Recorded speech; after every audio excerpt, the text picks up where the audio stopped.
नमस्कार, आप देख रहे हैं हिम स्टार। आपका बहुत बहुत स्वागत है। हिम स्टार हिमाचल प्रदेश का आपका अपना चैनल। आइए शुरू करते हैं हिमाचल से जुड़ी कुछ मुख्य खबरें।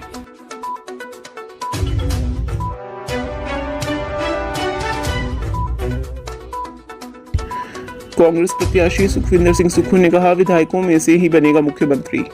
हिमाचल प्रदेश विधानसभा चुनाव के परिणाम की घोषणा से पहले कांग्रेस में मुख्यमंत्री पद को लेकर अटकलों के बीच कांग्रेस प्रचार समिति के अध्यक्ष नौदौन से प्रत्याशी सुखविंदर सिंह सुक्खू ने कहा कि मुख्यमंत्री विधायकों से ही बनेगा। प्रदेश में पूर्ण बहुमत से कांग्रेस सरकार बनने जा रही है। कांग्रेस विधायक विक्रमादित्य सिंह के राहुल गांधी को निमंत्रण दिए जाने पर कहा गया कि यह सब अन्य बातों की तरह अफवाह है। कोई निमंत्रण नहीं दिया गया है। पहले सरकार बनाई जाती है, उसके बाद ये बातें की जाती है। सभी कांग्रेस विधायक 8 दिसंबर को अपने अपने विधानसभा क्षेत्रों में ही रहेंगे और ये चर्चा बेमानी है। हाईकमान का निर्णय सर्वोपरि। सुक्खू ने कहा कि प्रदेश की जनता ने 12 नवंबर को जनादेश दे दिया है। इसका परिणाम 8 दिसंबर को सामने आएगा। मुख्यमंत्री पद की दावेदारी चाहे कोई भी कर ले, लेकिन जो विधायक अपने विधानसभा क्षेत्र से जीत कर आएगा और उसके बाद बहुमत पेश करेगा, वही मुख्यमंत्री पद के लिए प्रबल दावेदार होगा। सबसे अंत में पार्टी हाईकमान का फैसला ही सर्वोपरि होगा।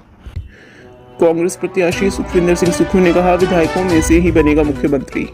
हिमाचल प्रदेश विधानसभा चुनाव के परिणाम की घोषणा से पहले कांग्रेस में मुख्यमंत्री पद को लेकर अटकलों के बीच कांग्रेस प्रचार समिति के अध्यक्ष नौदौन से प्रत्याशी सुखविंदर सिंह सुक्खू ने कहा कि मुख्यमंत्री विधायकों से ही बने।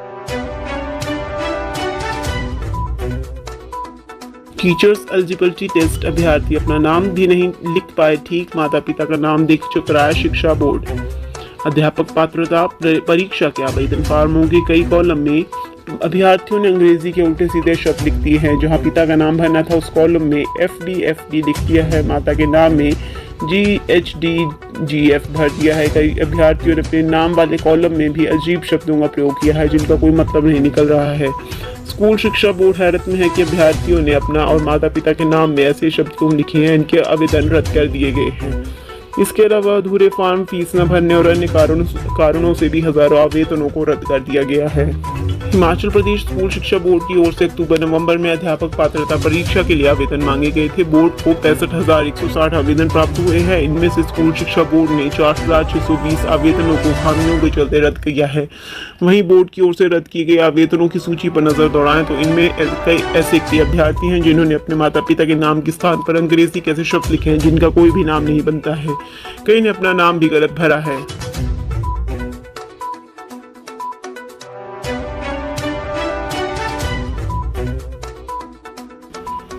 हाईवे पर खोखा, मालिक बोला नहीं हटाऊंगा। 2009 की निशानदेही में हमारी निकली है जमीन। हिमाचल प्रदेश के धर्मशाला शिमला राष्ट्रीय राजमार्ग पर घाघर से 3 किलोमीटर शिमला की तरफ मंगरोट में एक व्यक्ति ने अपना खोखा हटाने से इनकार कर दिया है। उन्होंने यह जमीन अब उनकी होने का दावा किया है। कहा है कि साल 2009 में यह जमीन उनकी मां के नाम निकली थी। कहा कि कागजों के हिसाब से NH उनकी जमीन से करीब 15 फीट दूर है। उच्च न्यायालय के आदेशों के बाद लोक निर्माण विभाग ने NH के किनारे से रेहड़ी फड़ी वालों को हटा दिया था। इस कार्रवाई में मंगरेट के राजनकांत का खोखा भी हटा दिया गया। अब राजनकांत ने अपने खोखे को NH पर रख दिया। उन्होंने कहा कि वह किसी भी हाल में खोखे को नहीं हटाएंगे। उन्होंने कहा कि कुछ साल पहले सड़क हादसे में वो पूरी तरह घायल हुए थे। उनकी टांग फ्रैक्चर हो गई थी। तब से घर के पास खोखा चलाने लगे। 25 साल से अंडा, ब्रेड और अन्य दिनचर्या की वस्तुएं बेचकर परिवार का पालन पोषण कर रहे हैं। अब खोखा हटाने के बाद रोजी रोटी पर बन आई है। परिवार में 3 बच्चे, बूढ़ी माता और पत्नी हैं।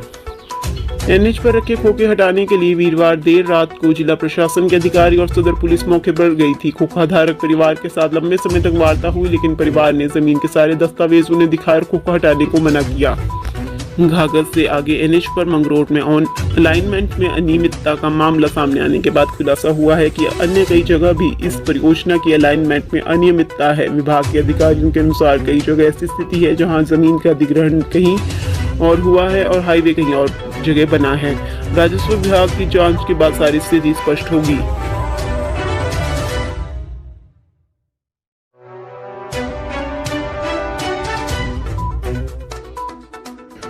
स्मार्टफोन हैक कर डाटा चुरा रहे ठग, साइबर सेल ने किया अलर्ट। जानकारी लेकर बैंक खाते तक पहुंच रहे शातिर। स्मार्टफोन जो है लोगों को काम को सरल बनाने में वरदान साबित हो रहे हैं। स्मार्टफोन यदि गलत हाथों में पड़ जाए तो वह लोगों के लिए अभिशाप भी बन सकता है, क्योंकि शातिर से आपका प्राइवेट डाटा चोरी होने के साथ साथ आपकी जासूसी भी कर सकते हैं। साइबर सेल शिमला ने इस बारे में एडवाइजरी जारी की है। साइबर सेल शिमला के एएसपी भूपेंद्र सिंह नेगी ने बताया कि विज्ञान की बनाई हर चीज के भी दो पहलू हैं, सही इस्तेमाल वरदान है तो दुरुपयोग अभिशाप बन सकता है, इसलिए जानकारी रखना जरूरी है। उन्होंने कहा कि tools, text message, files, chat, commercial messaging app, content, contract और ब्राउजिंग हिस्ट्री सहित फोन पर लगभग सभी कंटेंट को एक्सेस और रिट्रीव कर सकते हैं। स्पाइसवेयर और संभावित मैलवेयर से सुरक्षित रहने के लिए साइबर सुरक्षा ने संबंधित अमेरिकी सरकार की agency national counter intelligence and security centre ने एक बुलेटिन जारी किया है ताकि यूजर्स को सर्विलांस टूल से अधिक जागरूक और सुरक्षित रहने में मदद मिल सके। लिंक पर क्लिक करने से पहले URL को चेक करें या सीधे वेबसाइट पर जाएं। मोबाइल डिवाइस को नियमित रूप से रीस्टार्ट करें जो मैलवेयर को नुकसान पहुंचाने या हटाने में मदद कर सकते हैं। पासवर्ड से अपने डिवाइस को सुरक्षित रखें। जब भी संभव हो अपने डिवाइस का फिजिकल कंट्रोल बनाए रखें। विश्वसनीय वर्चुअल प्राइवेट नेटवर्क का उपयोग करें। डिवाइस पर जियो लोकेशन ऑप्शन और कवर कैमरा डिसेबल करें। एजेंसी ने दावा किया है कि ये पॉइंट्स यूजर्स को सुरक्षित रहने में मदद करेंगे, लेकिन इस बात की कोई गारंटी नहीं है कि हैक होने की स्थिति में वे आपकी सुरक्षा करेंगे।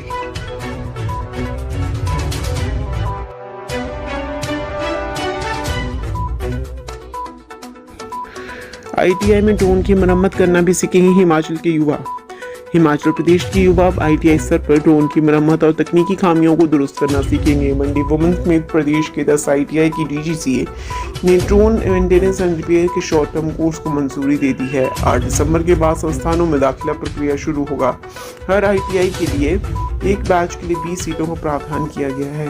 कोर्स 400 घंटे का होगा। स्तर के हिसाब से 300 से लेकर 1000 तक सिक्योरिटी प्रशिक्षुओं से ली जाएगी। दाखिला लेने वालों के पास ITI के इलेक्ट्रीशियन, इलेक्ट्रिकल आदि का प्रशिक्षण या अनुभव चाहिए। सर्टिफिकेट अंतर्राष्ट्रीय स्तर पर मान्य होगा। बता दें कि प्रदेश में पहली बार ड्रोन की मरम्मत का कोर्स औद्योगिक प्रशिक्षण संस्थान के स्तर पर शुरू किया जा रहा है। इससे पहले कांगड़ा के ITI शाहपुर में ड्रोन फ्लाइंग का कोर्स करवाया जा रहा है, लेकिन भारी भरकम 65,000 की फीस और पासपोर्ट की अनिवार्यता इस कोर्स के लिए बाधा बनी हुई है। यह कोर्स हिमाचल प्रदेश कौशल विकास निगम के सहयोग से करवाया जा रहा है। इसकी पुष्टि IIT मंडी वुमेन के प्रकाश प्राचार्य राकेश कुमार ने की है। यह course Shimla, Bilaspur, Shamshi, Solan, Rajgarh, women ITI Mandi, women ITI Nahan, Salyana, Shahpur और चंबा ITI कोर्स शुरू हो रहा है।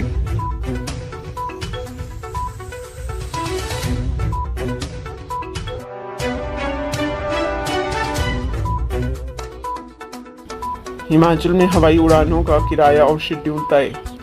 एलायंस एयर ने हिमाचल प्रदेश में हवाई उड़ानों का किराया और शेड्यूल तय कर दिया है। शिमला से कुल्लू और धर्मशाला के लिए 9 दिसंबर से नई फ्लाइट शुरू की जाएगी। शिमला से धर्मशाला के लिए सुबह 7:40 पर उड़ान होगी और 8:30 बजे फ्लाइट धर्मशाला पहुंचेगी।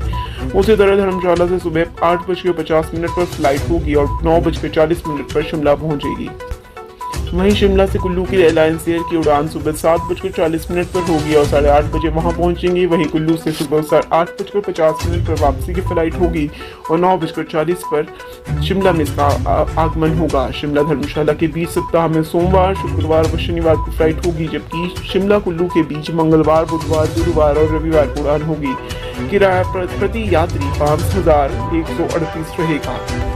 वहीं दिल्ली शिमला के बीच रोज फ्लाइट हो रही है। किराया 3,362 रुपये प्रति यात्री निर्धारित किया गया है। दिल्ली से सुबह 6:40 पर विमान उड़ान भरेगा और 7:20 पर शिमला पहुंचेगा। इसके बाद शिमला से 10 बजे वापस जाएगा और 11:11 पर दिल्ली पहुंचेगा।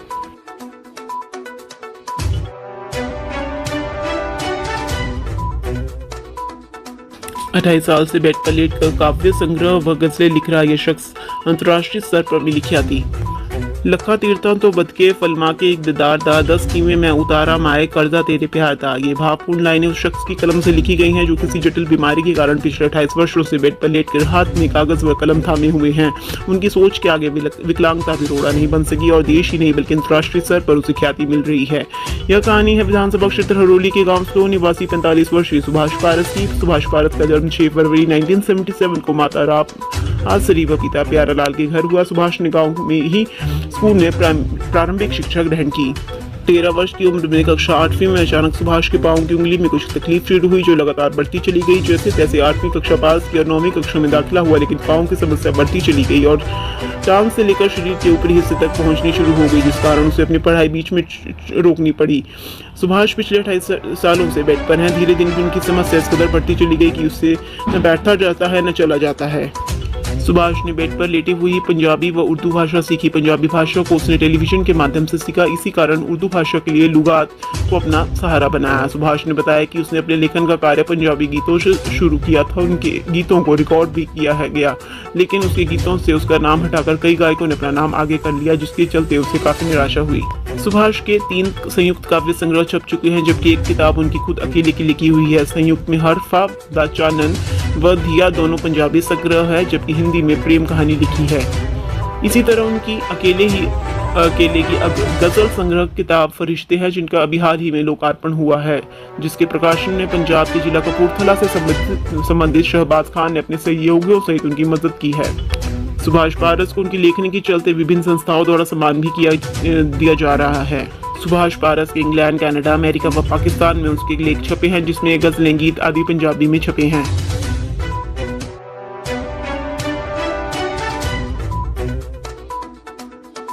दलाई लामा से मिले प्रधानमंत्री पेम्पा सेरिंग। तिब्बती समुदाय के हित में लिए फैसलों पर की चर्चा। निर्वासित तिब्बती सरकार के प्रधानमंत्री पेम्पा सेरिंग ने शुक्रवार को तिब्बती धर्मगुरु दलाई लामा से उनके निवास स्थान में मुलाकात की। पेम्पा सेरिंग ने अपनी इस मुलाकात के दौरान धर्मगुरु से अपने प्रधानमंत्री कार्यकाल की कारगुजारी और विभिन्न मुद्दों पर चर्चा की। पेम्पा सेरिंग ने धर्मगुरु को हाल ही में उनके देहरादून और नॉर्थ ईस्ट के तिब्बती शरणार्थियों शिविरों के दौरों की जानकारी से अवगत करवाया। धर्मगुरु के पास हुई इस मुलाकात के दौरान प्रधानमंत्री के तौर पर पेम्पा सेरिंग और उनकी 16वें मंत्रिमंडल द्वारा तिब्बती समुदाय के हित में ली गए फैसलों सहित अन्य जिम्मेवारियों के निर्वहन को लेकर विस्तृत चर्चा की। धर्मगुरु ने पेम्पा सेरिंग के अब तक के कार्यकाल में किए गए कार्यों को लेकर अपनी संतुष्टि जताई।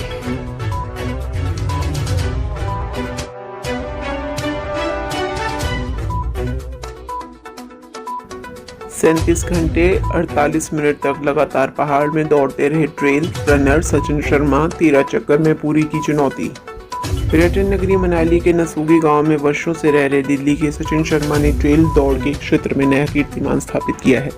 एवरेस्टिंग नामक ग्लोबल ट्रेल दौड़ में उन्होंने लगभग 3000 मीटर तक की ऊंचाई तक दौड़ लगाई। नसूगी से लमाढुक के लिए वह सुबह निकले और पूरी रात चलते रहे। 37 घंटे 48 मिनट में उन्होंने कुल 13 चक्कर लगाकर चुनौती को पूरा किया। नसोगी से लमाढुक की दूरी लगभग 65 किलोमीटर है। सचिन ने दावा किया कि भारत में इस तरह की ट्रेल दौड़ का लक्ष्य पूरा करने वाले वह पहले शख्स हैं। मनाली में पत्रकार वार्ता के दौरान सचिन ने कहा कि इस दौड़ के लिए उन्होंने लमाढुक को चुना था। 26 नवंबर को सुबह 6:32 पर उन्होंने अपनी ट्रेल दौड़ नसूगी गांव से शुरू की थी। 27 नवंबर को शाम 8:08 पर उन्होंने यह दौड़ पूरी की। सीधी चढ़ाई चढ़ने के बाद वह लमाढुक पहुंचे और लमाढुक से उतरते हुए नसूगी पहुंचे। ऐसा उन्होंने 13 बार किया। उन्होंने कहा कि एवरेस्टिंग 10,000 मीटर की ऊंचाई को पहाड़ पर लगातार चलते हुए बिना रुके बिना सोए 10,000 मीटर की ऊंचाई हासिल करनी थी। उन्होंने 13 चक्कर में यह लक्ष्य हासिल किया है। इस चुनौती से पहले उन्होंने भृगु झील, आसैर, रानी सुई झील को 15 घंटे 28 मिनट में पूरा किया। यह लगभग 48 किलोमीटर की ट्रेल दौड़ थी। आम लोगों को इसकी जानकारी नहीं है।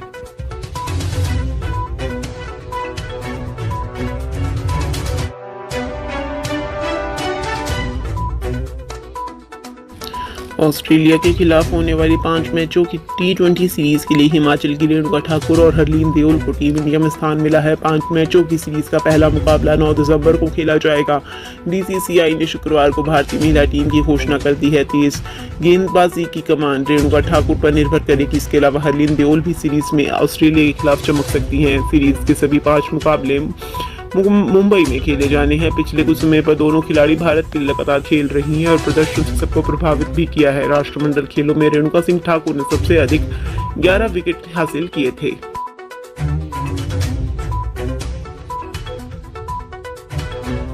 हिमाचल की हर खबर पाने के लिए हिम स्टार से जुड़ें।